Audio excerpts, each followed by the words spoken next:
Love స్టోరీలో మా అమ్మ పెద్దది. అవునవును. హ్మ్. అది అవును. ఆళ్ళిద్దరిది కూడా ఎలా ఉండేదో మీకేమన్నా చెప్పుకునేవాళ్ళా సరదాగా? బోల్డని చెప్పేవాళ్ళు. హ్మ్. మా అమ్మ కొన్నిసార్లు మా నాన్న మీద మట్టెక్కి ఈ చాలా ఆ రోజు ఫుడ్ కూడా కొంచెం సరిగ్గా మాట్లాడకపోవడం, ఫుడ్ కూడా సరిగ్గా వడ్డించకపోవడం చేసేది. హ్మ్. ఈయన సరదాగా చెప్పేవాడు. ఈయనకి లైఫ్‌లో మా అమ్మ అంటే ఆయన కాలేజ్ డేస్‌లో ఉండగా ఒక ఆవిడని ఎవరినో ప్రేమించారు. పెళ్లి చేసుకొని అంటే ప్రేమించి రేపు పొద్దున పెళ్లి చేసుకుందాం అనుకున్నారు. అంతా ఈ దగ్గరకు వచ్చి పెళ్లి చేసుకుందాం అనే టైంకి ఆవిడేదో మా ఇంట్లో వాళ్ళు ఒప్పుకోవట్లేదు, బాధ్యతలు దీని మీద ఉన్నాయి, నా నెత్తి మీద ఉన్నాయి, ఇంకోటి కాబట్టి మనకు కుదరదులే అని చెప్పేసి అనుకున్నారు. ఈయన బాగా డిప్రెస్ అయ్యాడు, ఫ్రస్ట్రేట్ అయ్యాడు. సర్లే అయిపోయిన తర్వాత ఈయన లైఫ్లోకి ఈయన వచ్చాడు. ఇక సాంగన్ డ్రామా డివిజన్లో జాయిన్ అయ్యాడు. అప్పుడు మా అమ్మ కూడా అక్కడ స్టాఫ్ ఆర్టిస్ట్, ఈయన స్టాఫ్ ఆర్టిస్ట్. ఈయన అంతకుముందే చూస్తున్నాడు మా అమ్మని, ఆ పర్ఫార్మెన్స్ ఆవిడ నచ్చి ఓకే.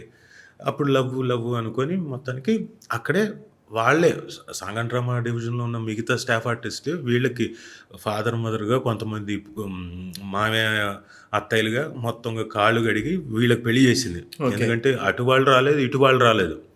ఎక్సెప్ట్ మా బాబాయిలు వచ్చారు. మా రామదాస్ బాబాయ్ను, మా శంభుదాస్ బాబాయ్ వాళ్ళిద్దరు వచ్చారు పెళ్ళికి, యాదగిరిగుట్టకి.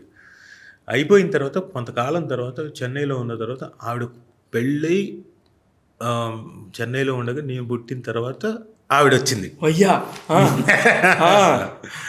వచ్చిన తర్వాత అప్పుడంటే ఏదో అనుకోకుండా ఇదైంది. ఇప్పుడు నువ్వే నా జీవితం. అమ్మా మీ నాన్న అసలు మా నాన్న ఏమో చేయలేదు, ఒప్పుకోలేదులేండి. అయితే ఏమండి ఆవిడ వచ్చింది అలా ఆ టైంకి లేదు ఇంకా అయిపోయింది, ఆవిడని తిరిగి పంపించేశారు. కాకపోతే కొంత బాధ ఉంటుంది, ఎంతైనా పాత ప్రియురాలు కదా.